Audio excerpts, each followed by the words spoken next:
Minister promises free and fair elections but accuses the opposition of blocking electoral reform. Our top story in Caribbean Newsline for Friday, November 1st. From the CMC News Center in Bridgetown, I'm Dawn Paris. Good evening. Prime Minister Roosevelt Scarrett is giving assurances that the next general elections in Dominica will be free and fair. The polls are constitutionally due next year, but at a meeting Thursday night with Dominicans living in Barbados, Scarrett said the poll will be held in under 85 days. And addressing questions about continued calls for electoral reform, he said his government has made attempts to implement that reform, but they're being held up by the opposition. We sought to go to Parliament on two separate occasions. The first time we went to Parliament, there was a mob outside of the Parliament. And to the point where they were prepared to storm the Parliament. And I, who is always a maker of peace and a promoter of peace, I decided to withdraw the bills on the other paper and to allow for there to be further consultation with stakeholders across the country. We wrote to the opposition in Dominica, for example, and we said to them, look, these are the amendments. Tell us which of these clauses you do not agree with and which you agree with, so that we can have a discussion, a sensible discussion in the matter. They are yet to submit to us that which they do not agree with and that which they agree with. We sought to go back to the Parliament a second time because we removed one or two clauses in the amendment. And the same thing happened. Scarrett told the audience he did not come to Barbados to promote the re-election of his government, but he highlighted a number of ongoing infrastructure projects, particularly in health, housing and tourism, that his Dominica Labour Party has undertaken as part of its post-Hurricane Maria recovery. New housing developments across Dominica. The new CBI-funded 5-star hotel. And as my colleague indicated, the Cayman Islands 160 rooms will be open officially on Saturday of this week. We have the Anichi Margaret Resort and Spa, 143 rooms under construction. The Tranquility Hilton Beach Resort, 75 rooms currently under construction. The Jungle Bay has opened. An additional 55 villas will be made available by the end of December 2019. The Secret Bay Hotel is currently expanding with 49 additional villas. Jamaica's Independent Commission of Investigations, INDECOM, is calling on authorities to disarm unfit police officers. The call came amid concerns that these lawmen are contributing to the high incidence of questionable police shootings. We get more in this report from TVJ News. INDECOM commissioners are lauding a 40% reduction in fatal police shootings this year compared to last year. Assistant Commissioner Hamish Campbell still has one major concern. In a period between the 26th of April and the 6th of May, of the 8 people shot and injured, 4 were killed, 4 were injured, none had a gun at all. Of the 13 shooting incidents in September, 10 were killed, 3 were not. 7 of those persons did not have any firearm at all. It's part of the reason INDECOM is calling for a review of several JCF policies relating to officers' access to firearms. For Commissioner Terence Williams, in other jurisdictions, it's expected that officers who are given firearms have been assessed and found fit to bear them. Sadly, that is not always the case in Jamaica. INDECOM is taking issue with the fact that, under the police services regulation, officers facing criminal charges, including murder, may continue their daily operations with force-issued weapons. He recounted a case where an officer was acquitted of murder in a case where the shooting was caught on video. And the video plainly showed that the officer murdered the man. The video could not be tendered in court because the maker of the video did not come to court, and so it could not be tendered. However, the officer was therefore acquitted. However, the officer was allowed to return to frontline duty and again entrusted with a firearm. And since that time, he has been involved in other shooting incidents. He believes, despite the verdict, returning such an officer to frontline duty with a firearm is grossly negligent on the part of the police high command. In the broad civil service of Jamaica, the public service broadly, it is very unlikely that someone facing a serious criminal charge would remain on duty in any public body in Jamaica. And we say it should be more so for the police force.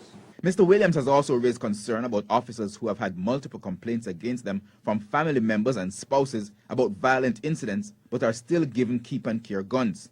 They believe the only way to address the issue is for an urgent review of the JCF keep and care policy to make it mandatory for officers to be suspended during investigations into serious charges including murder, bribery, extortion and wounding, and to remove officers under suspicion from frontline duty.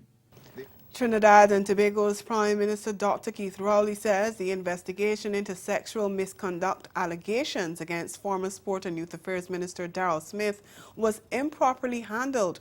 But he says there was never any attempt by his government to cover up the findings. We get the details of that story in this TTT News report.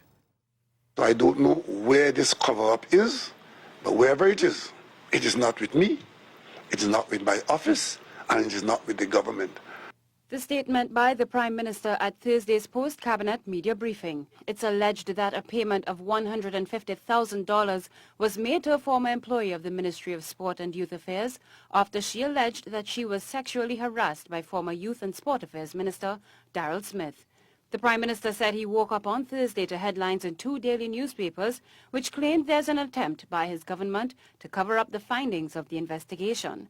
Dr. Rowley told members of the media this is in fact not the case. He explained that although the findings of the report reflected poorly on the former sport minister, the matter was handled badly by the persons hired to investigate the allegations, therefore making the findings in the report unusable. He was not spoken to by the compilers of the report, but they came to conclusions adverse to Mr. Smith without speaking to him. Those who did the report went too far without consulting Mr. Smith, and that would make the report unusable. Dr. Rowley said it is for this reason that the information was not made public. So it would be crazy for me, in the face of that historical matter of recent vintage, to now be advised by senior counsel not to publish a report, or to advise that the report is useless because it has breached Mr. Smith's rights to be heard, and then to make the report public. Dr. Rowley said although the report's findings were improperly handled, he remained comfortable with his decision to remove Mr. Smith as a cabinet member. In Grenada, almost 1 month after announcing that it had entered the inquiry stage of its investigations into financial wrongdoings at the Marketing and National Importing Board, the MNB, the Integrity Commission has been ordered to stop until the Court of Appeal makes a determination in the matter. In July 2018, Prime Minister Dr. Keith Mitchell announced that the Cabinet had endorsed a recommendation for a thorough investigation, which was put forward by him as the minister who has oversight for MNB. He said Cabinet made its decision against the backdrop of revelations about possible inappropriate use of funds by a new board. We get the details in this MTV News report. The Commission is restrained from proceeding with investigations into the operations of the Marketing and National Importing Board pending the hearing and resolve of the appeal. Legal papers were filed by the law firm of attorney-at-law Cajeton Hood 9 months ago to the Supreme Court Registry, seeking to block the inquiry on behalf of his client, Royal Edwards. On Tuesday, the matter was heard at the High Court in St. George, where the judgment was handed down. It's a restraining order. In law, it's called an injunction. And the injunction is granted pending the determination of the appeal. So as long as this appeal has not been decided, it means that the Integrity Commission has to stop the intrusion into the business of the Marketing and National Importing Board. The Commission had announced in August of 2018 that it would be investigating operations at the MNIB for the period 2012 to 2018, following media reports that alleged impropriety at the state-owned corporation. Edwards, who served as chairman of the board and later chief executive officer during the period, engaged the services of attorney-at-law Cajeton Hood to challenge the Commission's authority to undertake the investigation. According to Hood, the Commission does not have the authority in law to conduct the investigations into the MNIB matter on its own initiative. Hood said the Integrity in Public Life Act the Integrity Commission is relying on only recognizes two types of investigations. There are two kinds of investigations. One where there is a complaint that has been filed, and one regarding the persons in public life when they do the declarations, if there is an issue there.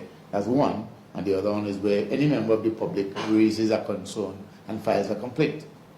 Neither had happened because the Integrity Commission said they only read information on the newspapers and cited the New Today as the principal supplier of information. So based on that, they decided they had a right to bring in FIU and everybody else to go and dig up into the records of the Marketing and National Importing Board. While an interim decision was made pending the resolve of the appeal, a date was not set. Still to come, an MP in the Cayman Islands crosses the floor of Parliament. We'll tell you who after the break. The CSME. What's in it for me? You are invited to a public town hall session on the CARICOM Single Market and Economy, featuring the Prime Minister of Barbados, the Honorable Mia Motley, the CARICOM Secretary General, Ambassador Erwin LaRocque, along with other panelists, at the Walcott Warner Theatre in the Errol Barrow Center for Creative Imagination on the UWI Kayville campus from 6 to 8 p.m. on Monday, 4th November 2019. A public town hall on the CSME, broadcast live throughout the region via the Caribbean Media Corporation and UWTV, a production of the CARICOM Secretariat in collaboration with the Caribbean Development Bank, the Government of Barbados, the University of the West Indies, and UWTV.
We continue in the Cayman Islands. Government legislator Bernie Bush says he will be switching sides in the House of Assembly and sitting on the opposition benches after speaking out against the country's cruise port project. Next month's cruise port referendum will be the first ever people-initiated referendum for the Cayman Islands. Citizens are required to vote yes or no on whether the government should move ahead with developing the multi-million-dollar cruise and cargo port. Caymanians are expected to vote on December 19th, with Premier Alden McLaughlin declaring that he's confident government will prevail in the referendum. During debate on the referendum bill for the cruise project, Bush was clear that he believed his constituents were largely opposed to the project. He also said they were angry with the approach government had taken on the entire campaign. Bush says he's just not willing to back the development. When I sit down, I'll be moving across to sit over by the minister from Savannah, and I want to say to the Premier, thank you very much for the position you put me in. I guess if I go across there, I would probably lose the post on the PSC, but if that is so, that is so. I cannot, at this time with a clear conscience, take a chance that I could be a part of the destruction of the environment The father and grandfather in me does not allow me the luxury of compromising my principles, so I will end just as how I began 19 years ago. I will say, I'm not for sale and I'm not for rent. In entertainment news this week, here's a quick look back at the annual Barbados Food and Rum Festival held last weekend. The island celebrated its history of rum and its cuisine, and this mixologist seen here was clearly enjoying himself at the weekend event.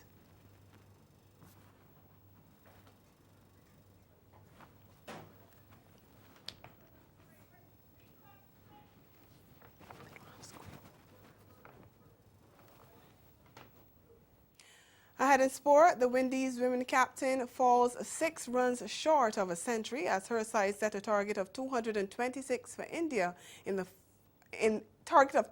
for India to win the first ODI of the 3-match series. We'll be right back.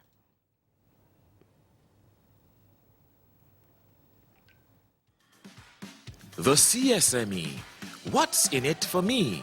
You are invited to a public town hall session on the CARICOM single market and economy, featuring the Prime Minister of Barbados, the Honorable Mia Mottley, the CARICOM Secretary General, Ambassador Erwin LaRocque, along with other panelists, at the Walcott Warner Theatre in the Errol Barrow Center for Creative Imagination on the UWI Cayville campus from 6 to 8 p.m. on Monday, 4th November 2019. A public town hall on the CSME, broadcast live throughout the region via the Caribbean Media Corporation and UVTV. A production of the CARICOM Secretariat in collaboration with the Caribbean Development Bank, the Government of Barbados, the University of the West Indies, and UVTV. Let your spirit take to flight. Let your heart run free and wild. Find your soul in Dominica, the nature isle.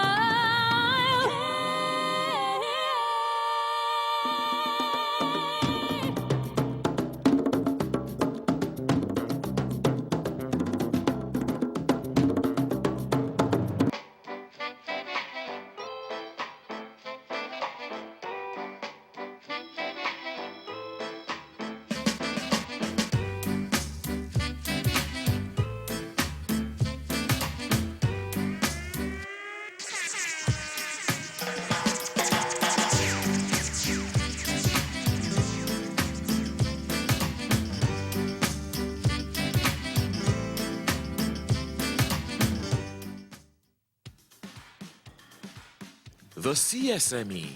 What's in it for me? You are invited to a public town hall session on the CARICOM single market and economy, featuring the Prime Minister of Barbados, the Honorable Mia Mottley, the CARICOM Secretary General, Ambassador Erwin LaRocque, along with other panelists, at the Walcott Warner Theatre in the Errol Barrow Center for Creative Imagination on the UWI Cayville campus from 6 to 8 p.m. on Monday, 4th November 2019. A public town hall on the CSME, broadcast live throughout the region via the Caribbean Media Corporation and UVTV. A production of the CARICOM Secretariat in collaboration with the Caribbean Development Bank, the Government of Barbados, the University of the West Indies, and UVTV.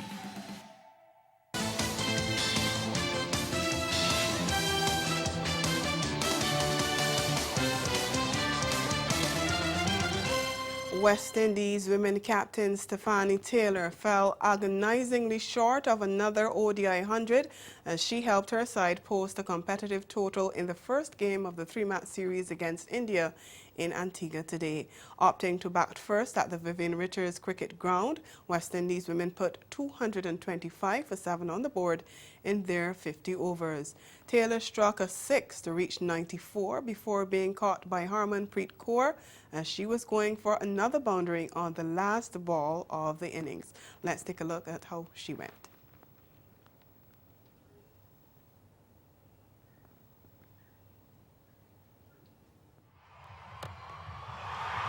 Again, struck down the ground, Harmanpreet Kaur again. This time, beautiful. What a catch!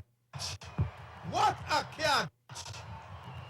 We just saw her take a catch over the boundary for the 6 she couldn't get. Very next ball. Well, when you look at the day that the Indians had in the field, and the last ball of the innings, a delivery that was struck hard by Stephanie Taylor, heading for the boundary, and she leapt in the air with one hand out and picked it like a ripe mango. What a brilliant catch. She was about 4 feet off the ground, and she landed and controlled her body. So the Indians probably not happy with the way that they fielded, but that last delivery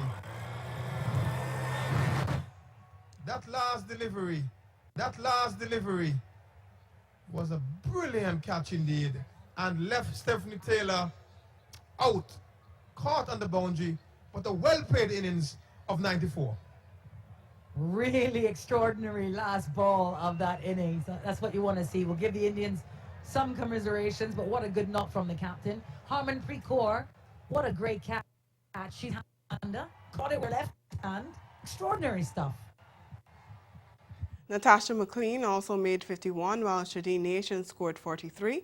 India women are now batting in pursuit of the 226th victory. They're now on 98 for 1. The two sides will compete in the second ODI on November 3rd and the third on November 6th. Newly appointed West Indies head coach Phil Simmons has warned his charges of the threat posed by his former Afghanistan and says execution and consistency will be crucial to success in the upcoming series. West Indies arrived in India this week for a 6-match limited over series, 3 T20 internationals and one-day internationals. The side, which is one of the youngest international sides, will be dangerous in familiar subcontinent conditions. Simmons, who stepped down as Afghanistan coach following the ICC World Cup in July this year, appeared as a guest on I-95, a radio program iSport, on a Thursday night. And he said the Afghanistan team is a hungry one and it will be difficult to win the series. Difficult team to play against him. I think in T20 and Test cricket more so, but they're difficult in all formats. We're playing in India, which suits them a lot better. The only thing that I take from this is that we're not at the ground where we played at last year, because I think they have a better understanding of that ground, and this ground they've never played, so it's even. But it's going to be a difficult series. It's not Afghanistan, not a walkover to any team anymore.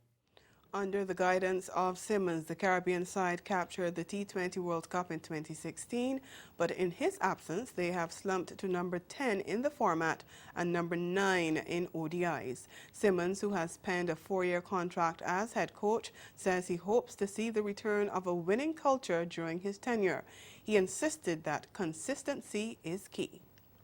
So much talent in the Caribbean, but with talent, you have to nurture it. You have to be able to prepare properly for everything you're going into, whether it be whatever format it is. And I think my short-term goal is about how we get our professional side up and to get that consistency going in performance. Because if you're performing consistently, we're going to win more than we're going to lose. So I think my short-term goal for this team is about how we get our professional side out there every time we represent West Indies. West Indies take on Afghanistan in the first ODI in India next Wednesday. Meantime, the Afghanistan captain Rashid Khan has called for patience and maturity from his side. The Minnows are brimming with confidence after scoring their first test win last month, a 224-run thrashing of Bangladesh in Chittagong. And Khan says while the West Indies are a strong team, his men are well prepared and ready to challenge the Caribbean side. Afghanistan have already beaten West Indies 3 times in 6 ODIs, but only once in 4 T20 internationals. But in their last meeting during the ICC World Cup earlier this year, they went down to West Indies as they finished last of 10 teams in the England showpiece. Khan, who was recently appointed captain in all formats, said the team had worked very hard to improve their weaknesses. Afghanistan take on West Indies next Wednesday in the first of 3 ODIs before clashing again in 3 T20 internationals beginning November 14th. The first test is carded for December 27th. Still in cricket, Guyana Jaguars are hoping the upcoming regional Super 50 will break their jinx in the domestic 50 overs tournament. Last year, Jaguars stumbled at the final hurdle, surrendering to eventual champions Combined Campuses and Colleges Marooners by 6 wickets in the final in Barbados to miss out on their 8th title, but first in 14 years. Head coach Isan Crandon, who has overseen Jaguars' dominance of the first-class championship, believes the struggles in the Super 50 is a mental block. He said, quote, "We have not managed to win it for a long time. We would have played really well up to the final match, and to cross that last hurdle has been a struggle for us over the years. We have highlighted a few things. For me, I think it is just being able to manage that final game and the expectations around us and winning and going through the same processes which we had done during the group matches and the semi-finals." End quote. And that's sport. We'll be right back. Caribbean Newsline is brought. Hi, I'm Brittany Dixon, and you're watching Finding Fit, the show where I pair up one client with 2 trainers. Trainer number 1. Oh my gosh. It's about fitness, comedy. You know, I could do this all day, you know. Drama. In future, we cannot be late. Inspirational stories, and so much more. You are going to love it. You can catch Finding Fit prime time this fall on CaribVision.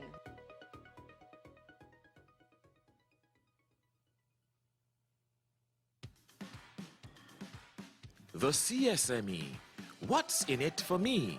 You are invited to a public town hall session on the CARICOM Single Market and Economy, featuring the Prime Minister of Barbados, the Honorable Mia Mottley, the CARICOM Secretary General, Ambassador Erwin LaRocque, along with other panelists, at the Walcott Warner Theatre in the Errol Barrow Center for Creative Imagination on the UWI Cayville campus from 6 to 8 p.m. on Monday, 4th November 2019. A public town hall on the CSME, broadcast live throughout the region via the Caribbean Media Corporation and UWTV. A production of the CARICOM Secretariat in collaboration with the Caribbean Development Bank, the Government of Barbados, the University of the West Indies, and UWTV.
Again, the major developments of this day. Dominica's Prime Minister promises free and fair elections, but accuses the opposition of blocking electoral reform. And in sport, West Indies women captain Stephanie Taylor fell 6 runs short of another ODI 100 as she helped her side post a competitive total of 226 in the first game of the 3-match series against India in Antigua. India women are on 112 for 1. That's Caribbean Newsline. For news and sport around the clock, subscribe to columnnews.com, and for more of our programming, log on to CaribVision.tv and check out our YouTube channel. We'll be back here on Monday, but from all of us at St. News, thank you for watching and have yourselves a good night and a safe weekend.